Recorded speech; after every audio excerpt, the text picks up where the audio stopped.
loud. And I'm going to start the audio only in 3, 2, 1. Hi, everyone. Welcome to Sandy K Nutrition, Health and Lifestyle Queen. Today with me, I have a return guest. I have Dr. Patrick Porter, PhD. He is an award-winning author, speaker, and the founder of BrainTap, the leader in technology-enhanced meditation. Dr. Porter pioneered the use of brainwave entrainment to improve, there's my fumble, improve clarity, sleep, and energy, and remains at the forefront of scientific research. He founded BrainTap with the goal of making this technology accessible to everyone. BrainTap now offers over 1,800 original audio sessions in 12 languages and serves as a worldwide user base with its mobile app and headset. Dr. Porter has been featured in the Wall Street Journal, People, Entrepreneur, and on ABC, NBC, CBS as an expert in brain health and wellness. And in 2020, Dr. Porter received the IAFNR Lifetime Achievement Award. And I had Dr. Patrick Porter here on my show. It was probably about a year ago. And I have some tenure now with using BrainTap myself for over a year, and I love it. So I welcome Dr. Patrick Porter to come back. So with that, welcome, Dr. Porter. I'm so happy to see you again. Yeah, thank you, Sandy. It's great to be here. So tell us, of course, I always start with, how did you get into this type of brain meditation modality? Well, my dad was a Silva instructor, the Silva Method. So I grew up after 12, when my dad got help with his alcoholism through Silva. He became an instructor. So he was one of the first instructors in the country and he had a territory in Michigan, lower Michigan. So we would go around doing seminars. I was never going to do this. That's why I went to school for electronics first. But while I was going to school, when I came back home, I started working in electronics, and it was more for factories and working with robots and things like that, which are nothing like the robots we have today. They're more like solenoids and things. But then I started playing around with the sounds, because Silva has a Silva sound, which we now know as isochronic tone, which balances the brains and puts you into alpha. So what we wanted to do was, I wanted to figure out how could we do something different. And I happened to across a company called Light and Sound Research at an event that I was going to with my dad, which was a therapy event. And basically, I thought, wow, this involves electronics and it involves meditation. And so I was hooked, and I've been doing it ever since 86. And that's when we invented the very first portable light and sound machine. And then we've been doing it ever since, just building different ones. And I started a franchise company and then sold that in 2002, and went off and just did public speaking and things like that. And then in 2013, I decided, hey, I want to recreate the old system, because nobody had ever upgraded the light and sound machine from the 80s. So I just wanted to do something different. And so I did all the research, and we started to do things like put ear lights in, and we can talk about that a little bit later, why those are there, and make it all in one unit. It used to be kind of modular, like an old stereo system. So with technology changing, I thought we need to bring this up to speed. And we're always looking at improving, changing, like the BrainTap itself is on version 6. So instead of renaming it like I used to do, the 16 different units I did before, we always would rename them with each revision. But we're just keeping it the name BrainTap so we can build some brand recognition. And we're getting a lot of movement. We're very lucky. The users of BrainTap, the average user uses it 28 times a month, and we only have 1% of the people that will download BrainTap will ever quit.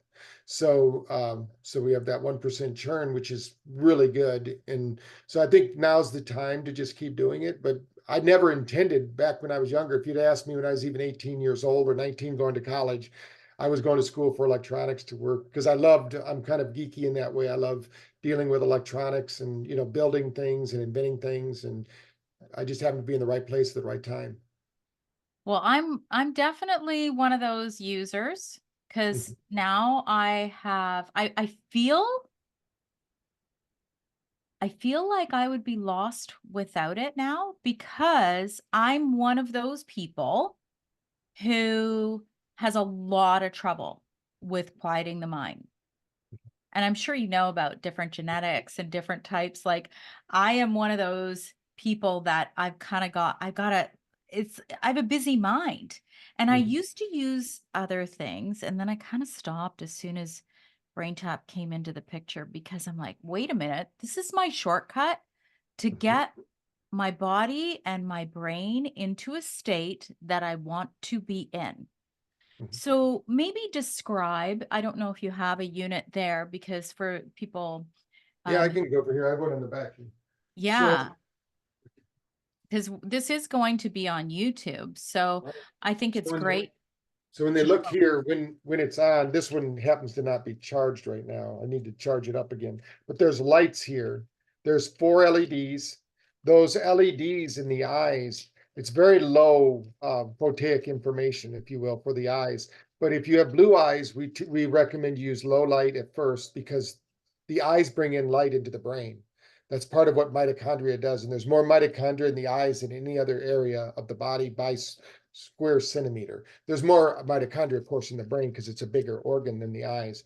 But the eyes basically absorb and transmit light.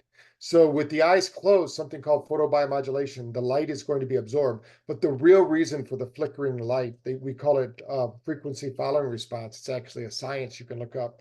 And what happens is every cell of our body has mirror neurons. So our environment is always being evaluated by every cell of our body, and that information is being fed into our genetic system so that every 40 seconds our genetics change. Every DNA strand changes every 40 seconds based on our environment. So we're introducing light frequencies between 0.5 and 100. Those are called earth frequencies in basically different places on the planet. For instance, we go to the water, it's 10 hertz frequency. We go to the mountains, 7.8 hertz frequency.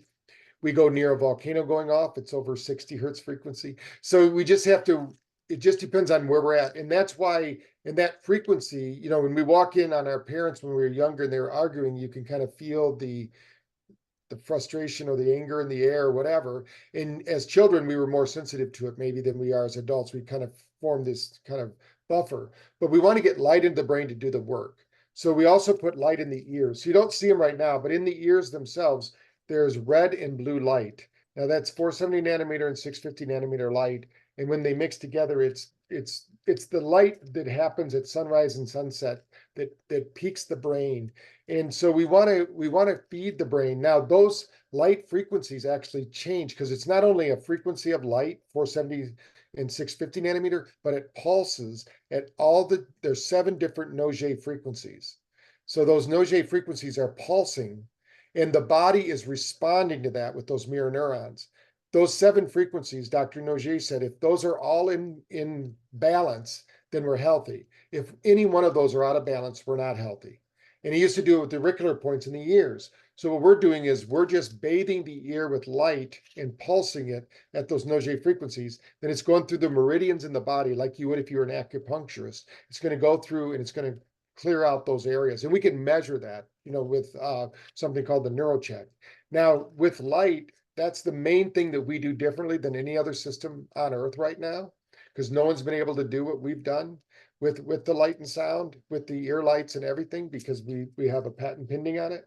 But when you synchronize the light like that, what happens is the sound is also working with that light. So between the light and the sound and the vibration, what's happening is there's isochronic tones, binaural beats, there's frequencies, like you mentioned earlier, there's like bright frequencies in there, there's Oh, different yeah. solfeggio frequencies. It depends on what region of the brain we want to trigger, because with the earphones now we can create what's called holographic effects in the brain. So the brain can have this 360-degree kind of thing.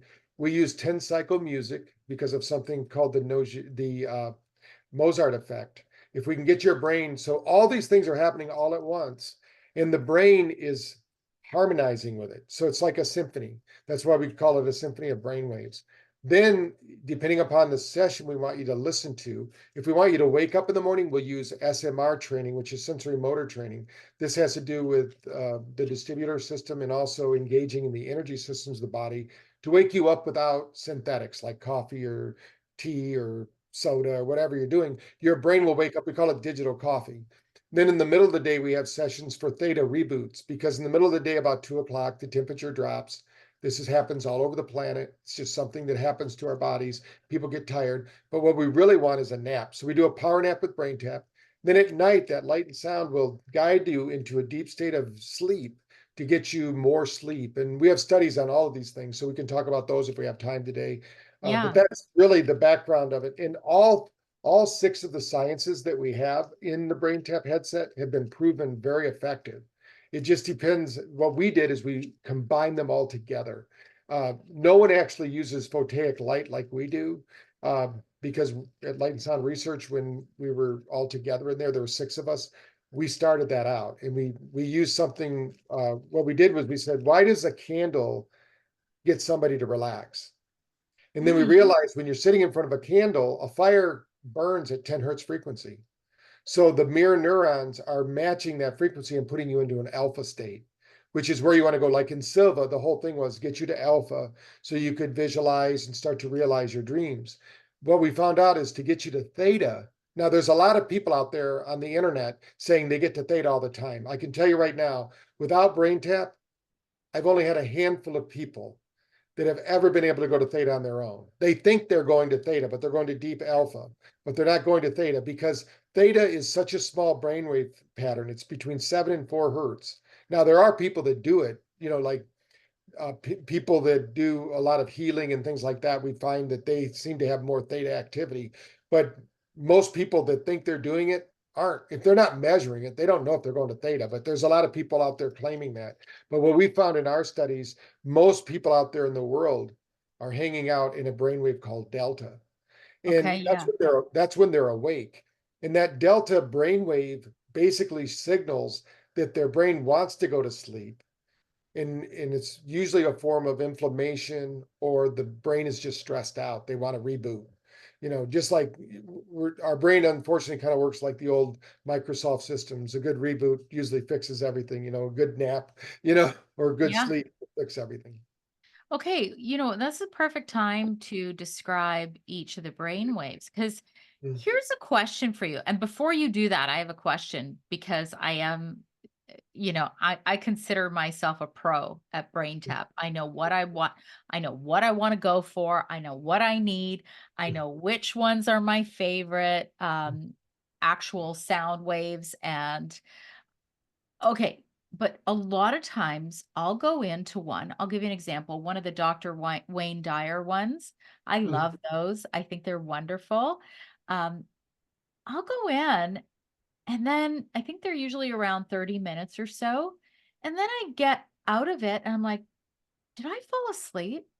Like I felt like I fell asleep. And if I did fall asleep, is it any benefit for me? Yeah, you are. I mean, what we do at live events, typically when we're dealing with doctors, usually we'll bring up somebody who's a little skeptical. We'll hook them up with EEG. We'll put them on a brain tap session while I'm speaking. And then Yeah. we'll have their live EEG going on the screen. And I'll stop every once in a while and say, okay, the brain's going to be in theta at 7 minutes. The brain's going to be at alpha at 10 minutes. The brain's going to be, and they go, how do you know that? I said, because anybody who sits down there, their brain is going to follow it, because our brain follows these things. It's natural. It's kind of like we get tired at night and we get energy in the morning. It's just natural to our body to do that.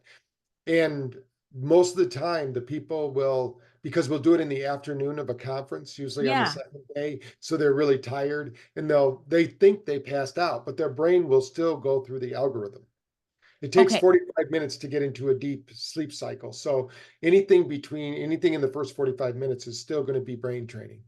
Okay, that's what I wanted to know. Am I still doing all the good things Mhm. for my brain, even though I kind of think I fell asleep? I don't know, Yeah. took a little power nap, but that's also good for the brain too, right? Well, that's good. It's good to disengage, because what happens when you disengage the conscious mind, that gives the subconscious the time to work with the hippocampus and all of that.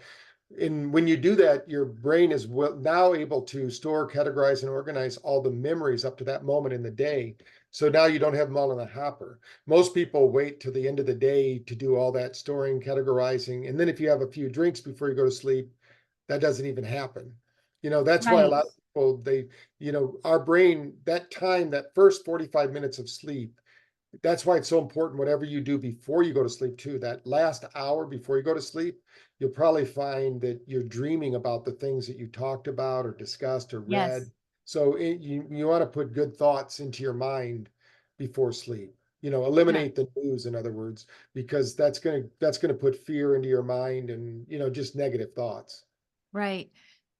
So maybe tell us what each of the brain, like what are the benefits of being in alpha? What are the benefits of being in theta? And what are the benefits of delta? Sure. We'll talk about the six major brain waves that we Okay. typically talk about. So we'll start at the top. So gamma, which is one that's relatively new, most people don't know too much about it. But now with the psilocybin and all the psychedelics coming out, it's getting more information. And what that does, think of gamma as the bass drum to the brain. So as people have, the biggest fear in the world today is dementia, right? Or Alzheimer's. Yes. They're going to, and the reason, what we find when we did our study with the women in Florida, is that they had little or no gamma. So once we started training them to the 40 hertz frequency, and ours are all different. So there's not just a 40 hertz frequency. We actually go all the way up to 75 hertz frequency. It just depends on, and what we're doing is we're going to rev up the brain, because if you don't have gamma, you don't have that bass drum. The rest of the brain waves will dysregulate. And a dysregulated brain will be the start of dementia and Alzheimer's, and also low voltage in the brain will do it. When we measure brains with EEG, like with the WAVI system or any others, they're going to measure brain voltage. We should have 10.1 volts across our frontal lobes. And we've had people come in that were at 3, and they were Oh, still wow. functioning. So I mean, you can think then that's just what's going to that means their mitochondria doesn't have enough information or energy to function. So gamma is really important in that way. If you step down to beta, beta isn't a bad guy, but a lot of people get stuck in beta. It's the stress. It's what we call the reactionary mind. If you ever know anybody that says you're on my last good nerve, or they just are, you know, basically like a nervous Nelly, and or they have a attention deficit to some degree. They either have not enough beta, usually is attention deficit, or if they're hyperactivity, they have too much beta.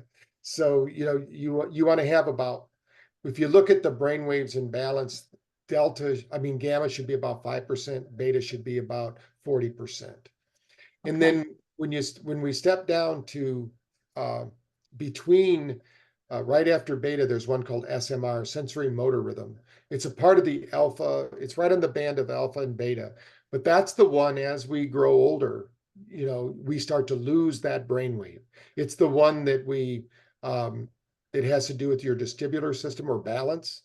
We've actually proven that if you do SMR programs, you improve your balance with no exercise. Now, we use something called the Wow. 60 up, which I should introduce you to Dan Metcalf. He has a device called the 60 up, which we use in conjunction with BrainTap now, and people are getting out of wheelchairs and things It's like that, because amazing. when you work with the brain and the body to make that connection, your brain is designed to heal and your body is designed to move. So what's happening is a lot of people aren't moving and breathing. So if you're not moving and breathing, that SMR brainwave starts to atrophy. And that's unfortunately what happens as we age. People become more and more sedentary, and then that brainwave starts to atrophy, and we don't have access to our memories, because that's the part of the brain that does that. Now, if we drop down a little bit more, there's a brainwave called alpha. Alpha is the brainwave of creativity. So we call it the intuitive mind.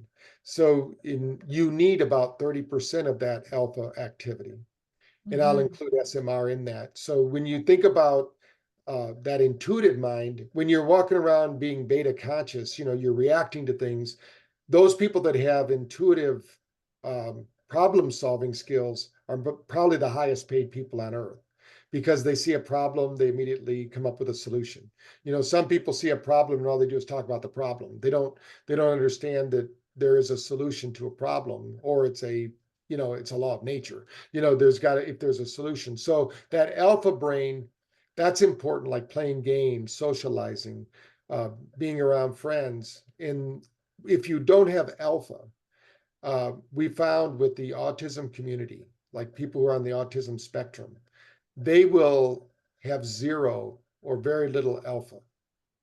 Oh, And wow. so once they have alpha, we did a study with Joquita Handy out of Orange County.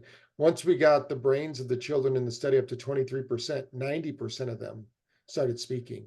Now, she's a speech pathologist, but she hadn't begun training them to speak. So that Yeah. means that, like a Wi-Fi network, the information was already there, but they weren't generating the field, because these brain waves are electrical energy that generates around our field. And our National Institute of Health now calls it our biosphere. So we know that we have this at least 3 foot around us. Now, in some books, they'll tell you it can be up to 18 feet away, because they can measure heart rate variability up to 18 feet away from a person. So that means your heart, which is magnetic, your brain is electrical, your heart is magnetic, that magnetic field can extend out. So when you're around somebody, you actually feel their energy. That's why people who are real sensitive, they know, like, they might really like somebody or really not like somebody right away, because they feel it, and they're sensitive, and that's part of your heart's function. Now, when you drop down from there, there's the theta brain. That the theta brainwave state, we call that the inventive mind, because most people only get to experience that when they go to sleep and when they wake up, and when they're going through their deep cycles of sleep. But that's where, like, the inventors, when they would do all their little cat naps and things like that in their laboratories, and they'd come up with a problem. It's if you can get a glimpse of that part of your mind, that's what they call alpha and theta hypermnesia states, or super memory states. So we get impressed. Like, if we wake up in the middle of the night because of a loud noise and we're in theta, we might remember that dream as vividly as it was real, like we're in this Yes. dreams we're in right now. Um, because the brain doesn't know the difference between real or imagined. And in the theta state, it is real to the brain. I mean, we're going through the dream scenarios. A lot of times our dreams work out our problems and then hopefully deliver to us the best possible option before we wake up. And then when we drop into delta, delta is deep sleep, and there really is no brain training in delta. Although I see a lot of people out there trying to say that. I've never seen any activity or any cortical responses happen when somebody's in delta. Delta is almost like your body's on autopilot, and your consciousness, wherever that goes when we sleep, which I have no idea. I don't think anybody does. We haven't found a way to tag somebody and find out where do we go when we sleep. Like, where did you go in that BrainTap session? You went into the void, what I call between the tick and tock of the clock. You're in that space between time, and that's where you pull the energy from.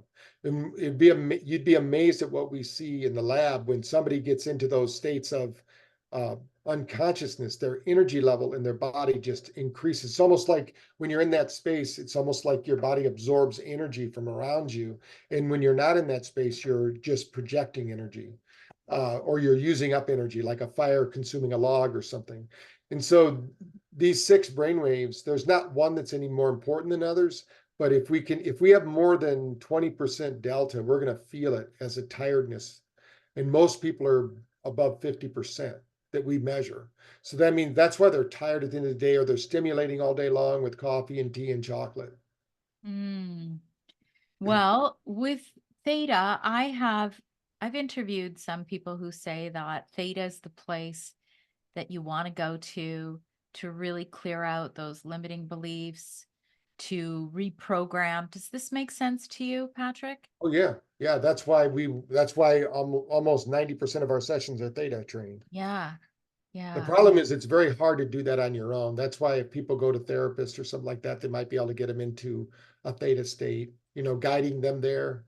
But to do it on your own, what happens is you're doing it yourself, and then before you know it, you're asleep. So you didn't stick around very long in that theta state, because it's almost like a slippery slope, or walking on a razor. It's so small. It's only it's from 7 to 4 hertz. So it's very difficult.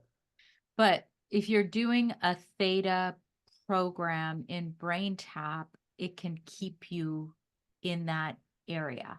Oh yeah, keeps you there. Most of the theta sessions, we start off with you're in theta for 10 minutes and then it moves up to being almost 18 minutes in theta by the time you're listening to 10 and 11.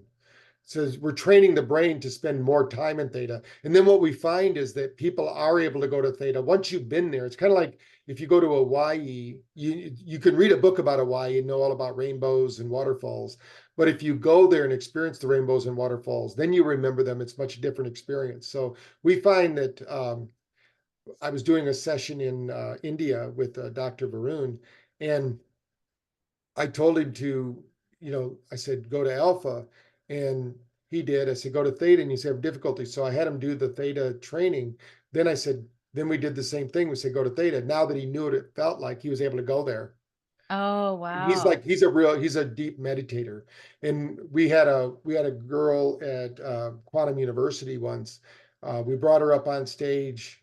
We were Cody Rawl, who's a big YouTuber. We brought him out to. He's a doctor. We brought him out to do something with the Muse, and so she was Oh, in yeah. the The Muse meditation. uses little birds and tells you when you're in alpha.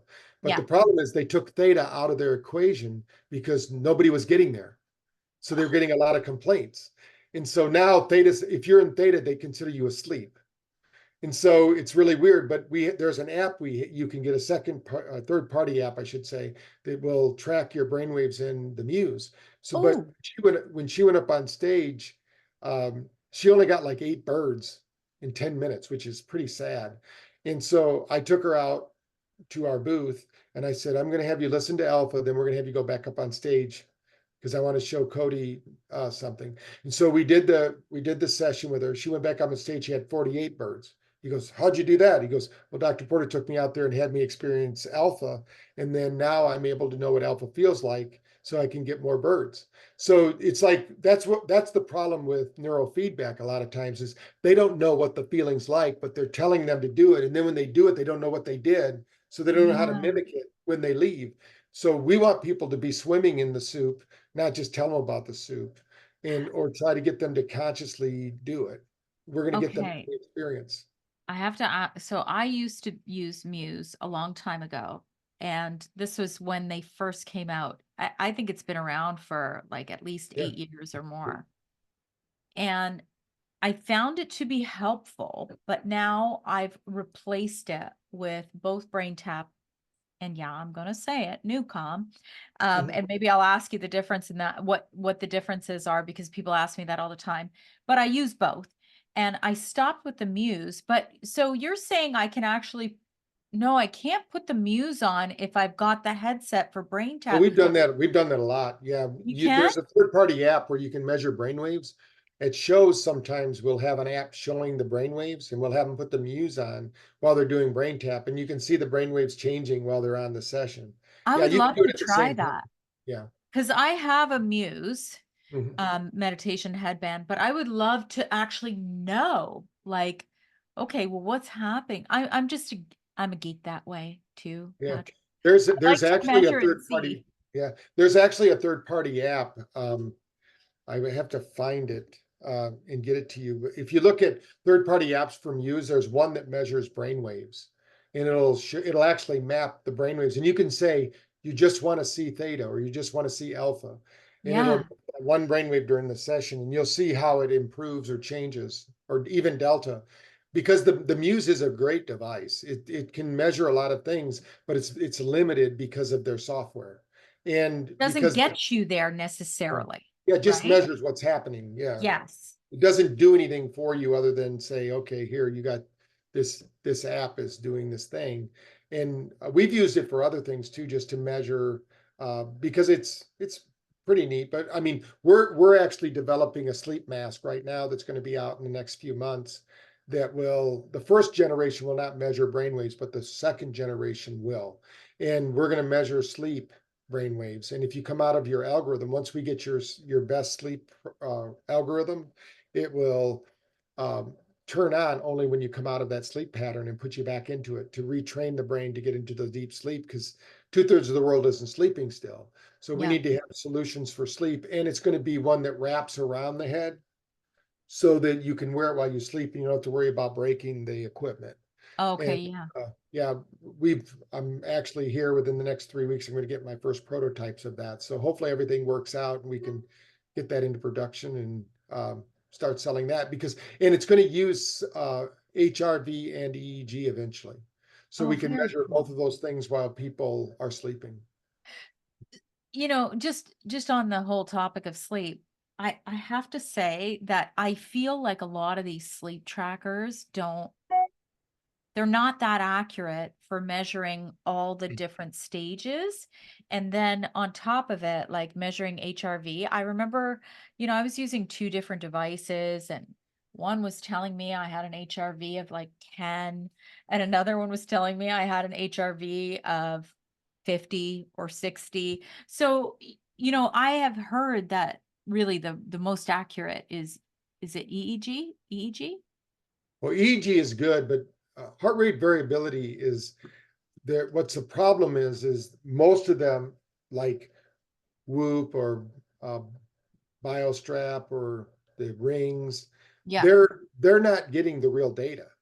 In order to right. get the real data, you have to get two pieces of information, and they're only getting one through, I mean, one source. Like it's not a loop. So like our NeuroCheck, which is something that I helped to create that we get from Russia, we actually send a signal. It takes about 5 minutes. We can also we're going to use that in our technology because you can do through time experience too.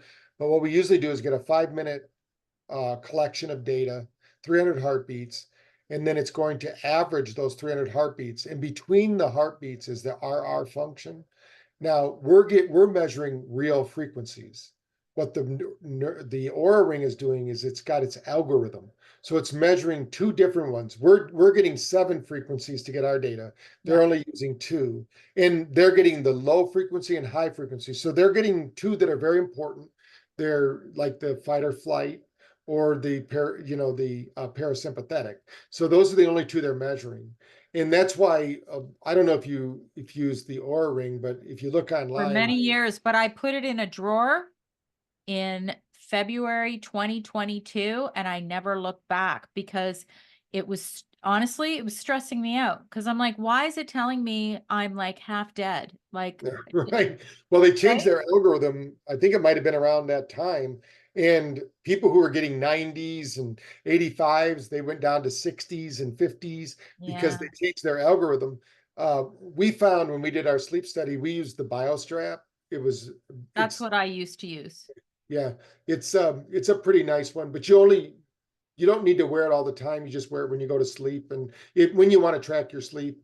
And I tell people, don't get so obsessed with it that you know, can't function if you don't have it. You should know if you've had a good night's sleep. I tell people, they go, "How do I know?" I go, "Did you get up in the morning and have coffee first thing? Love it. If you did, then you probably didn't have a good night's sleep, because why would you need coffee? You were just in bed all night long. Your body should be naturally stimulated and energized. So they're using a synthetic to engage their brain, and the brain will always defer if possible because it wants to save energy. So if you want to build your energy, you got to push it.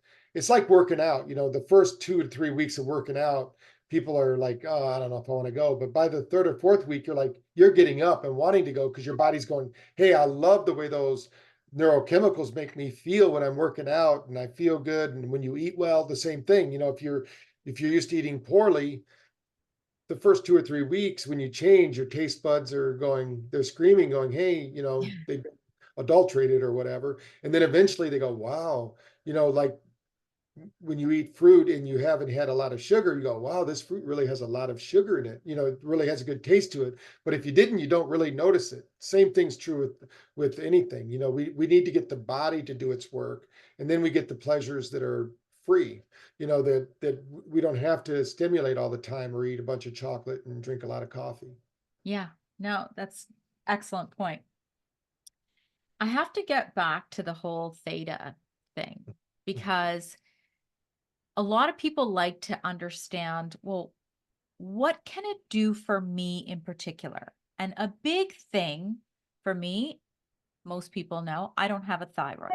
And Mm. it's been 12 years since I had my thyroid removed. And I 100% formed a lot of limiting beliefs, knowing that the thyroid is the master gland for metabolism. So, what did I hear repeatedly is programming that the thyroid, you don't have a thyroid, you're going to gain weight, you're going to get fat. Oh, wait till menopause, you're going to get even fatter. Like all of these programs end up in the subconscious mind. So I might consciously say to you, "Oh no, I won't gain weight. I'm a nutritionist. I won't gain weight. I know what to do." I actually hit a wall at one point where I was, I'm 54 now. I was entering menopause. I started to have issues with blood sugar dysregulation. And the thing I like about BrainTap, it's not about you going, okay, tomorrow I'm going to go on a diet, because I could go on a diet tomorrow and then fail because my mindset doesn't match what I think I should do, or the subconscious doesn't match. Okay, I'm kind of rambling a little bit, but what I am going to say is that when I was using these tools, it helped prep my mind to get into that mindset, to want to do something that's lasting and to make a difference. And it was through these tools that I changed my entire programming. Does this make sense to you, Patrick? Oh, yes. Yeah, definitely. I mean, some people will tell you you still have the energy signature of your thyroid. So when you think about, you're talking about you had the physical portion removed, but there's still an energy signature. I've worked with so many people who've had phantom pain, and Yeah. they would feel pain in their toes and they didn't have any legs. And so, there's the brain still is processing it. So the nice thing about our body is it's pretty redundant. So it can handle different things. So, you know, unfortunately, yeah, we do need our thyroid, and that's, if we can have it, that's great. But there's a lot of people with dysregulated thyroids, that's one of the biggest issues we have, because I think of not getting enough iodine in our diet and things like that that people are experiencing. But the real deal is that our body will compensate. It's just like getting your gallbladder removed, right? People can't eat as much fat and Yeah. things like that. So you Yeah. just have to compensate and figure out how you're going to make that work, and know that you are energy. You're not this physical body. I mean, um, what I love is when you go to a funeral, everybody believes that that person is somewhere else better.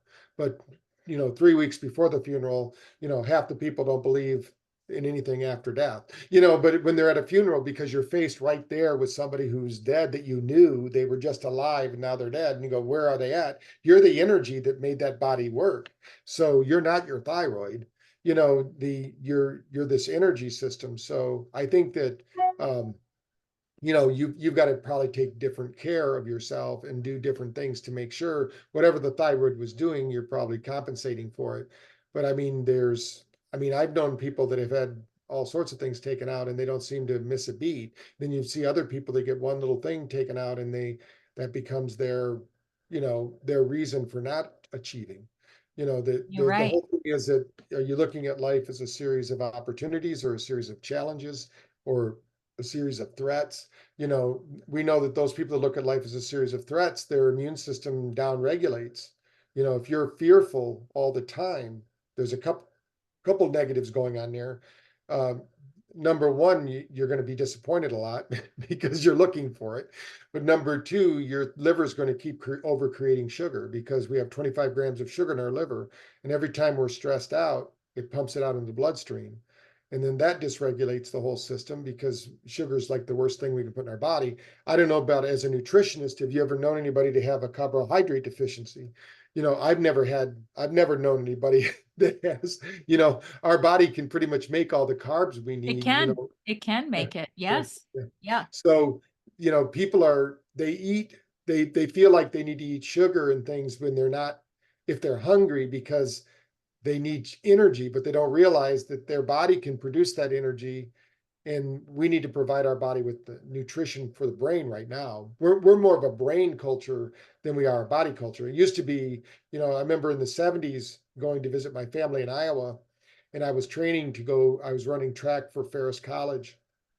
And so I was staying in shape that summer, and I went to put on my gym clothes and, to go run. And my uncles are going, "What are you doing?" "I'm going for a run." They go, "What are you doing that for?" Because they're like, nobody ran in the 70s really Yeah. pretty much. And I said, "Well, I got to get in shape. I got to stay in shape. I'm going to run track in college." And they said, "Well, if you want to get in shape, let's go out on the farm. We're getting, and sure, that would do it because our culture was more of a farming, doing all day long, and you didn't have to work out like we do now. I mean, my family, most of them lived into their 80s and 90s. I don't remember anyone having dementia when I was growing up. Not one family member, and we have big families. We're Catholic, so big family members. I mean, I remember my uncle, 98 years old, sitting playing cards with us and thinking, this guy's ancient and he's really smart. He's keeping score and doing his thing. And I'm thinking, my grandma was 93 and, didn't understand why we're eating healthy, and I'm like, she thought it was crazy that we were drinking protein drinks and things like that. But she didn't grow up in the same environment. Nowadays, our food isn't the same. We're not growing our own food. Things aren't right. And our brain is suffering from that because then I tell people all the time, the number one thing for brain health is your diet. You can't outthink a bad diet. You have to keep your brain healthy because that's the fuel that drives the engine. I mean, if you had a Lamborghini, you wouldn't put cheap gas in it. You'd hopefully put the best gas possible so that Lamborghini can run right. You have a Lamborghini in your body, and people will put just anything in that they feel is available. Yeah, that's so true. My dad is going to be 87 in April, and I was actually just posting about how my mom brought over cabbage rolls, and they still ferment their own cabbage. They do it themselves, and they're farm people. Like they grew up in Eastern European culture, farm people, and they don't necessarily analyze everything that they eat, Patrick, but they eat whole, real foods and they cook at home. Mhm. So meaning, my mom's not going to go, "Oh, that's rice. That's too many carbohydrates for me. I can't eat that." But it's more about, you know, they are used to cooking. I don't think our culture nowadays supports that. I have kids that are older and I'm like, "Can you just like cook a meal, please? Like make it real instead of running over to McDonald's for whatever that garbage might be." So When we have to have restaurants that say farm to table, there's a problem. It should all be farm to yeah, table. yes. But you know what, Patrick? Okay, you're talking about the 70s. I was born in 1970. So back then, even still, and we were talking about this, like, we're talking about fuel for the brain. Even fast food, first of all, there wasn't a McDonald's at every single street corner when I grew up. There was one in my town. And secondly, the fast food wasn't as bad back then as it is now. Now it's all glyphosate, GMO, factory farming, and all of that. So it's different. Right. Now they produce the food to be transported instead of consumed. It's very different. Like the apples and things. We were surprised just the other day. I got some really good tasting organic apples at Walmart. I mean, they were like the best tasting apples. I said, this isn't because we were at some place. We own 88 acres here that we're turning into a resort, a healing sanctuary. Oh, I'll And be there, Patrick. yes, yeah, there you go. In the uh, so the only store we have in the area is Walmart, right? So I go there and I go, "Oh, we need to get some fruit." And so we got some apples, and I was thinking it was going to be just this bland, no taste because they radiate them. And I go, they must have figured out a way to keep the flavor because they were delicious. And so I'm not sure what's going on, but that was very interesting because a lot of times they'll radiate these apples and things, or they'll wrap them in plastic, or even the plastic coating they put on them, and Oh, yeah. they'll look really good in the grocery store. You'll see them and they go, "Wow, they're vibrant colors," but then you take a bite of them and it's like tasting styrofoam. Yeah. And I think you can really taste that. And in fact, I actually luckily my niece went to school for forestry, and she's supposed to be telling me all the fruit trees that we can grow here because I want to put them on the property as much as we can to have our own fruit, and have a garden out there and things like that. Because I think that's I mean, everyone should have a micro garden and things like that, I believe, nowadays, just because we don't get it with now grow lights and all the technology we have to put the nutrients back in, because most of the time they only put 3 nutrients in, and our brain needs all those nutrients. Yes. Yeah. And so, when you're eating, and then we need to be up, moving and breathing. If we're not moving and breathing, we need to get up and move and breathe, and then do something like BrainTap or mindfulness techniques, whatever it is. Anything is better than nothing. A I little bit of something's better than a whole lot of nothing. I agree. And people ask me all the time, "Oh my gosh, you do so much. Like when you already eat healthy." I'm like, "Well, maybe it's because the environment is not really conducive to optimizing my health. So I have to do a little bit more than and people think I do a lot already. And I'm pretty happy about that. That's okay. Let's get into hypnosis. Mhm. How does hypnosis come into play? Because I know that your voice is on a lot of those tracks. Mhm. And I will say it's hypnotizing. Right. It's What's very the similar to difference? hypnosis. The biggest difference, and I had a hypnosis franchise. That was my franchise. We had 108 locations. We didn't use the same kind of deep trance hypnosis stuff because we're using light, sound, and vibration to do it. We don't need to do that anymore. So we can get right into the messaging, we can get right into the visualization, but it's very similar. I mean, when you look at the brain states, when we're in the lab and we look at prayer, hypnosis, meditation, NLP, BrainTap. Once you get into that relaxed state, your brain's pretty much in the same state. It's just, what are you doing there? When you think of hypnosis, if you're going to a professional hypnotist, you're going to get a very specific session back, which is good. They're going to work on your issues. They're going to help you. We don't believe in the negative style hypnosis. It's all positive psychology that I use, not negative. Mhm. Unfortunately, a lot of the hypnosis is about negative, and a lot of people think of it as like the stage show hypnosis, which is fun, but it's not the same. There's only 1% of the population is what we call somnambulistics or sleepwalkers. So if someone out there is a somnambulistic, you would know because you either talk or walk in your sleep during your adult life. You would probably be susceptible to a stage hypnosis session.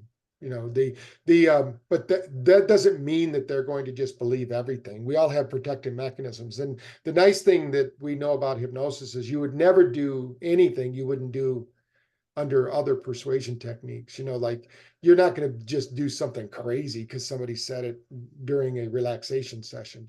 And we want you to be awake. We don't want you to be in an unconscious state. So we might do some things to very similar. My book, Discover the Language of the Mind, is a book that I wrote for therapists to teach them NLP and hypnosis. And it has my 13 core techniques in there that you can read to yourself. Now, a lot of people think I don't do hypnosis. A lot of people think I don't do NLP. A lot of people, but it's kind of a combination of all the therapies I've been through and Silva, through the beginning of time. And what I found was you don't need to have that deep, long trance induction and that drawn out kind of theatrical voice that sometimes they use. Yeah. You know, Yeah. I mean, that's good for shows, but it really, all we want someone to do is get into alpha, and then train them to go into theta as much as possible. And then just visualize what you want. Eliminate the negative and accentuate the positive, kind of like the song goes. You want to be more positive.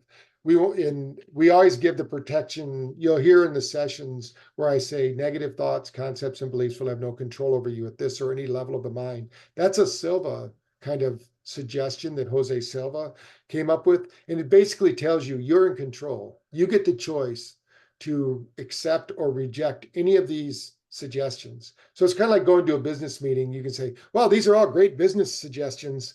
I like these. Or you say, you know what, that's BS. I don't want to use that one.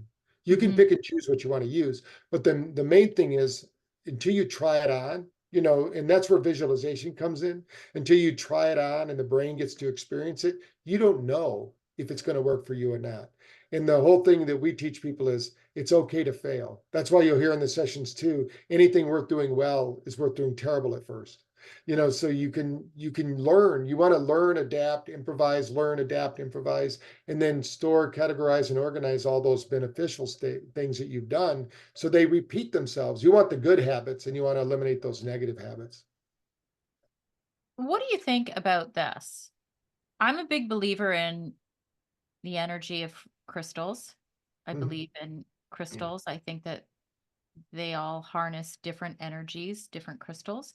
Sometimes I'll do a session and you have some really cool energy clearing sessions, which I love. I Mhm. love those. So, what you were talking about is kind of, trying to shift the mindset to a more positive mindset.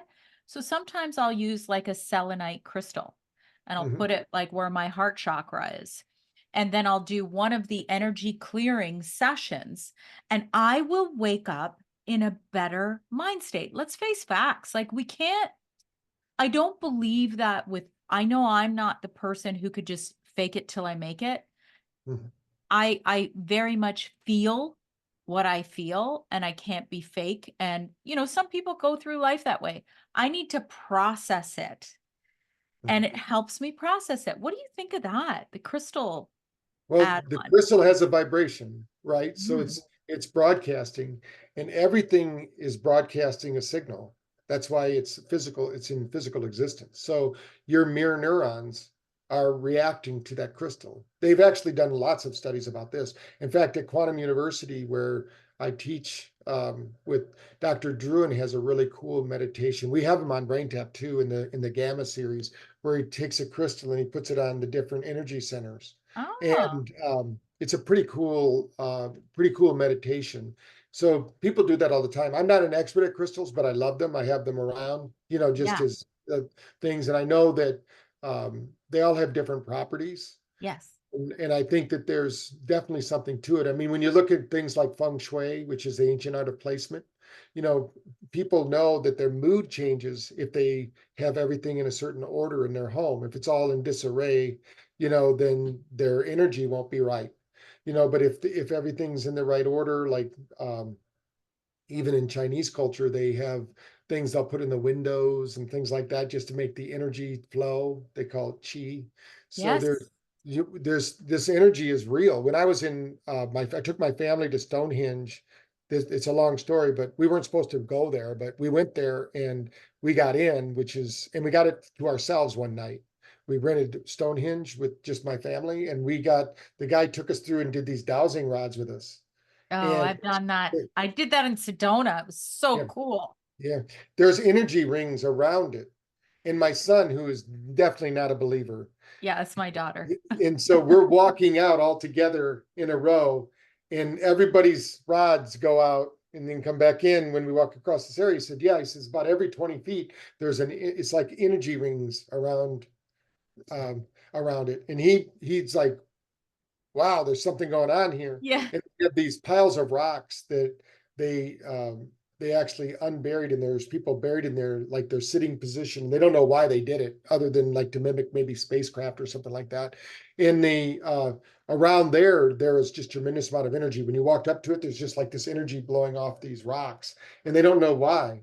And it was all done through dowsing. And they said the reason that they can douse for water is there's a flow of energy off the water, and so these dowsers that are sensitive with these rods can figure it out. They call it water witching or something like that. Yeah. So Yeah. there are certain people that can do it. I know people that do it like through kinesiology for healing. That's the same thing as dowsing. I mean, they're using resistance muscle testing and things, although they might not think it's the same thing, but it's very similar. It's very similar. Using the subconscious reaction of the body. It's very similar. And I love that you did that. I did that in Sedona. I was there in August 2022 and we brought my daughter and same thing. She's like, oh God, here we go. And I actually bought some dowsing rods when I got back. And this is kind of funny because my dad came over, who I said he's almost 87. He's like, oh yeah, they used to use that to find water. I know. So there's the wisdom, right? He knew all about it. Right. Um, it's almost like so far this year, I've had a couple of recordings and the theme is everything old is new again, but we kind of Mhm. have to figure out how to get the old and make it applicable to the way that we live our lives right now. Like I'm standing or sitting in front of a ring light on a computer, and how am I going to make myself healthy in Mhm. this environment by using some of these older tools, Right, right? And then bringing in new, like BrainTap. right. Um, So, and then feng shui, you mentioned feng shui. I've been practicing feng shui for like 12 years, Mm. Patrick. I love it because, and I use a lot with colors, and the annual flying stars. I feng shui my home every year. I did an episode on it. I love it. I love that you're talking about it. Okay, so let's get into some of the biggest habits that people have, and maybe some success stories or studies, like weight loss, quitting smoking, things like that, because you do have a lot of studies behind BrainTap. Yeah, the one study we have showed that we did a study for weight loss where we didn't tell the people we were doing a weight loss study because we didn't want to skew their results. Yeah. We just wanted to find out what would happen if we could lower their stress for 10 weeks. And so we did this with a doctor in California, Dr. Scott Newman. And everyone in the study, I think there were 22 people in the study. And we weighed them every week, which was part of his protocol as a chiropractor. And he would do that.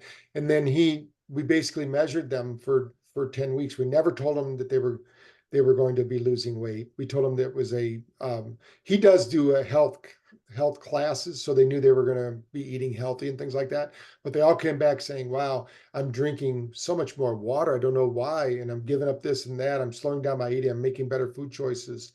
And then the average person lost 0.8 pounds a week without focusing on weight. And Mm. when we had our review at 10 weeks and we told them what we were actually measuring besides the other things, and we said, when you lower that stress, remember every stress you encounter is 25 grams of sugar. So it's like you're eating a candy bar, but you don't get to enjoy it. But your body's going through that. So if we can lower that down and we don't put that stress burden on the body, it can now mobilize the fat that's in the body for energy instead of using up the sugar that's circulating in the bloodstream. Because if you can't use that 1 tablespoon of sugar, which it can't, that's only 5 grams of sugar, then that 20 grams has to go into the adipose tissue, and nobody wants that, Right. and then so that's one study. The other, I think, is that a lot of people out there think, gosh, I'm too busy to meditate, I'm too busy to relax, I'm too busy to take a BrainTap break, I'm too busy to do this. So we went to Julia Arndt came to us first and said, hey, I'm using BrainTap, I want to know if I could use it in one of my advanced studies. And I said, well, what do you do? She goes, well, I do peak performance studies for Google and Microsoft. I'm doing a study with the top 1% of programmers. These were the top of the top. And of course, they did not want to give up any time. Their time is money, right? Or money is time, or however you Yeah. want to think about that. And I said, well, can you give us 20 minutes a day at 2 o'clock in the afternoon? Just do it for a week, see what happens. Well, the study lasted 6 weeks. By the end, we had them all take the we had them take all they filled out the study forms, like the happiness form, the Pittsburgh quality of sleep score, the life and happiness score. They did all of this. And what we found was if we'd have told them at the beginning what their depression score was, they were all clinically depressed. They were the 1%ers. They did Really? not realize that they were giving up their happiness in exchange for being a 1%er. Wow. At the end of the study, we had improved their depression score almost 70%. Wow. And their happiness score improved 53%. Their sleep score improved 49%. Their productivity went up 19% by taking 20 minutes off. So we need brain breaks in the middle of the day. We don't need coffee breaks anymore. We need brain Yeah. breaks. Now you Yeah. can still drink coffee if you want, but that coffee is not giving you any more brain power. Caffeine will give you some, but some people drink it all day long, so they lose that effectiveness. I think one of our biggest studies to date that has come out of it is with sports and concussions. We did a study in Michigan, in Gaylord, Michigan, with a Dr. Ted Arkefeld. And we did a study. Every person during the year in 2020, so there weren't that many because it was a COVID year, but during 2020 that had a concussion, we put them through the protocol. And when we put them through the protocol, all it was they all got medical treatment. So nobody didn't get treated. But at the end of the treatment, they got BrainTap. That's all we did differently with the one group. When they were returned to play, which means that they passed all their physicals and things like that, we then went a year later. So they had a 1 year washout from the time that they got their concussion to the time they went back. A year later, we went back and we scanned everyone. We looked over all their neurological functions. The group that used BrainTap during their recovery time were between 30 and 70% better than the group that didn't. So the quicker you can get more blood flow, circulation to the brain, get the brain back to operating at a high efficiency, the quicker it's going to heal. And the other people had more vomiting, nausea, lack of sleep, because the brain didn't get. One thing people don't understand is if you have a hematoma, which usually happens during a concussion, it's like a bruise in the brain, that blood doesn't go anywhere, because unless you get level 4 sleep where the brain gets into detoxing, or what we do with BrainTap is we're going to build blood flow and circulation, because that's what light does. Red light and blue light, any photovoltaic light will build vasodilation and blood flow, circulation, nitric oxide release. All of that's happening. So those are things. And then I think the study that's probably getting the most press out there, that's in bigger studies, there's 2 studies I'll talk about, and then we'll move on. There's a lot of studies, but the newest study, I'll actually talk about 3 because one's recent. 2 of them are really recent, but the one is called the Saving Your Brain study. We took women 55, 65 years old. They were all clinically diagnosed with dementia. They all had all the symptoms, everything. They all had a dysregulated brain. And in 6 weeks, we did a lot. I'm not going to go into all the details of the study. It's in a book called Saving Your Brain. But we sent them back to their doctors. And within 6 weeks, we had a 39% neuroplastic change, which means 39% more energy in the brain. They were all taken off the dementia scale as much as you Wow. can, because once you're diagnosed, they pretty much keep you diagnosed. But the doctor said they wouldn't have diagnosed them. They don't have that anymore. They had their brain speed went back to normal, because usually the left hemisphere is moving slower than the right hemisphere. So the communication isn't there. So it's kind of like hearing a TV or hearing a radio station, 2 different radio stations, they're not synced up. But that 39% neuroplastic change in 6 weeks is huge. And that's in a bigger study right now at Seminole College. During that same time that we started that study, we started a nurses study, because nurses are pretty stressed out. My family is a family of nurses. My grandma used to run a hospital, and my aunts were nurses. And nurses get, they're running their long hours, and they get flipped from shift to shift. Mhm. And we showed a drastic improvement in sleep scores, in depression scores, and basically energy levels by them doing one BrainTap session during their shift Wow. each day. And then the last study that I'll talk about, which actually I was part of a team at Ames Bhopal, which is the All Indian Institute of Medical Sciences.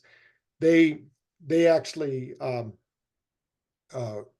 did a study where we showed that through pranayama breathing, you could get the frontal lobe to match and reverse dementia, just like we do with BrainTap. So we're always trying to look at how can we take ancient traditions and make modern technology out Mhm. of it. And so, and that got us Researchers of the Year. The whole team got a plaque and a citation from the government saying, hey, because of NeuroCheck, because we could measure the nervous system pre and post and show what's going on. And they're using it a lot with Ayurvedic medicine now. That's amazing. That's amazing. So I have to ask you, you mentioned the concussion. Okay, the study that you mentioned was about having a concussion more recently and recovering. But I wonder if it would help. I'm sure it would help with individuals who have had past concussions as well, because it's like you said, you're giving your brain that break. There's a study that was done with low-level light therapy and PTSD for veterans, and they showed that within 6 weeks, a hematoma or this blood that was coagulated in the brain, it reduced down 30% in 6 weeks. So, and that it all has to do with the blood flow Blood circulation flow. and Yeah. getting blood flow in and getting anywhere there's a blood vessel, there's a lymphatic vessel. They call it in the brain the glial lymphomic system, which is just recent. I mean, since 2015, they didn't know about it before then because they never measured the blood flow or circulation in the brain while somebody was sleeping until all these sleep issues were having that. And then the last thing I just want to point out, because I know we're just over an hour, which is fine, but the lasting effects. So ideally, you want to have this as part of your routine. But if you do a lot of work with BrainTap and then you stop for a while, it's not like your brain is going to just completely go back to where it was. No, that group I was talking about with the concussion study, they never used BrainTap for a year. They Uh, only used it during their therapy. yeah. And then a year later, now obviously stress happens all the time. So if you want to Yes. keep in peak performance, a lot of the biohackers out there, almost every major biohacker, if you go to their Facebook pages or Instagram pages, you're going to see a brain tap picture because they all realize what it does for their sleep scores. And sleep is really your superpower. So if you can get deep sleep, you're going to heal faster, you're going to have better memory, concentration, focus, everything you do. So that's the number one thing that BrainTap helps with is sleep. So they're using it a lot for just sleep control. Plus, it's a way to hack. You can do it yourself. Like some people will do meditation for an hour, and that's fine. But if you measure what are you really doing, how much of that hour is actually training, and how Yeah. much is just musing and daydreaming and doing your thing, and how much of it is getting to theta or getting to gamma. We can get you there in 10 minutes, or less. So if you're looking to optimize your time, energy, and effort, then that's why BrainTap's there. Okay. Quickly, I have to ask because so many people ask me this question. What's the difference between BrainTap and Newcom? Because many people use both. Many people just want to understand the difference. Mhm. Well, Newcom's good. I mean, it's one of the validated sciences. It used to be something different than it is today. And they're still using a lot of the same marketing. It used to be an electrostim product, which means it would send an electrical current across the brain, but that got re-regulated. And now, well, all they do is they do binaural beats. So they're using one of the 6 programs we use in BrainTap. So it's really like a light version of what we do. Hmm. I really love the fact they say they're the only science-based neural program. We've been doing it since the 80s. They didn't exist when I started doing this, but binaural beats were actually engineered in the 1800s. So nothing. I didn't create any of the science other than the algorithm that goes the mixture. It's kind of like making Alfredo. You can go to 6 restaurants and 5 can be terrible and one can be good, or there are only 3 ingredients. So with what they're doing, it's one ingredient and it's good, and they have music so you can get relaxed, and they block out the light so you get that, but they don't have the photo when you close your eyes to meditate. And I challenge anybody out there that has EEG, because this happens every time in the lab. When you have somebody close their eyes to meditate without photic stimulation, 30% or more of your brain is going to go to sleep. So if you want to do brain training, you want your whole brain to stay awake. You don't want to, when you're working out your legs, you don't want your arms to fall asleep. But that's what's happening with the brain, because the brain is an energy hog. It's using up a lot of energy. So a lot of times people use Muse and things like that, or to measure their brain waves. And Newcom could be something they might use when they go to sleep because they don't want a lot of stimulus. If you're the kind of person that, but the stimulus is training. The brain learns under stressful conditions. Even though BrainTap is a stressful that's positive, it's kind of like playing a game. The brain likes to follow frequencies and likes to follow patterns. So it's a pleasurable experience, but it's still stressful. And some people have to start with just the app, no light, because the Yeah. light will overstimulate some people.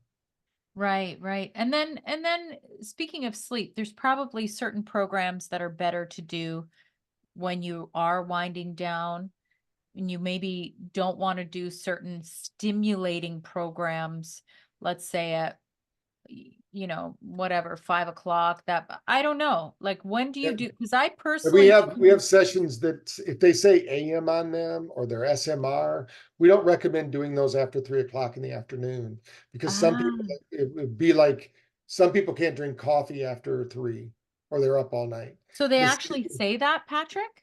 it'll say it in our frequently asked questions that we have. And Ah, then, so those are morning sessions. That's why they say AM.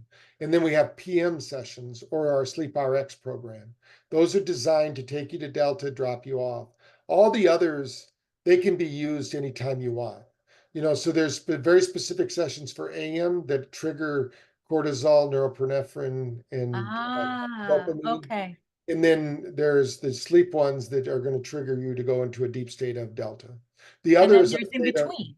yeah. And then the theta reboots, people can listen to them before they go to sleep or when they wake up, because they're going to give you most of them will give you the option. Hey, if you're listening at the time of sleep, just go to sleep. If you're listening to the time Yes. to wake up, you just wake up, because you're right there on the threshold. But they're not, the delta ones don't bring you back. They basically drop you off in delta and do not bring you back to awakened state. And the AM sessions bring you back into beta, and they're triggering at the end. That's why they're going so fast. The light is because it's triggering that kind of triggering the cortisol and the norepinephrine and all those things. The brain is reacting to it. Very cool. Very cool. Okay, is there anything that we didn't talk about that you would like to add?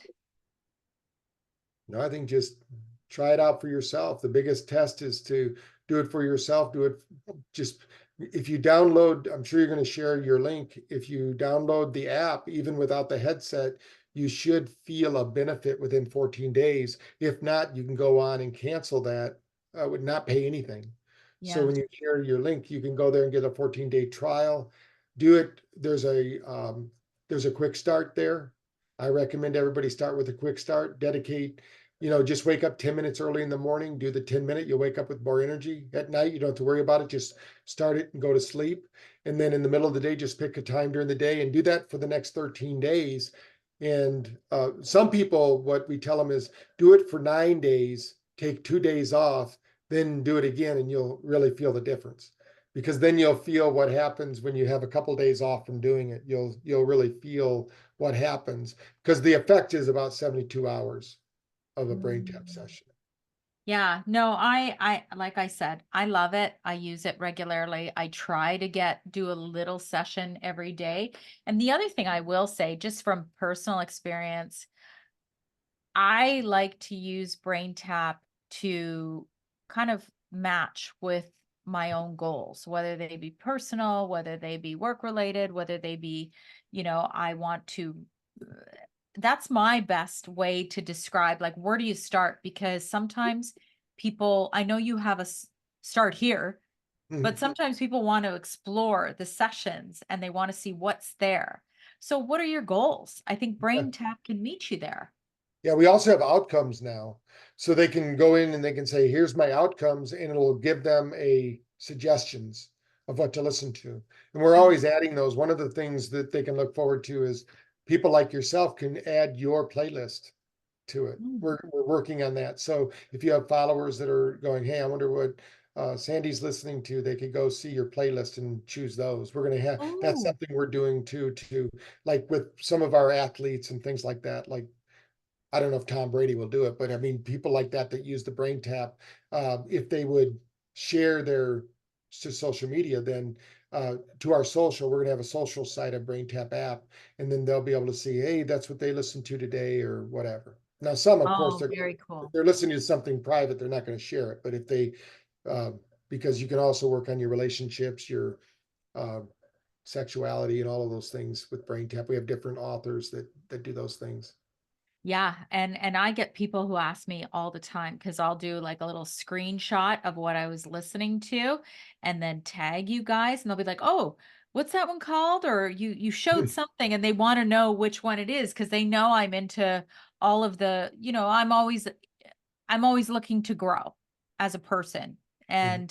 and using different modalities like this really I think, help you to do that. So, all right, where can we find you? Is it braintap.com? Simple?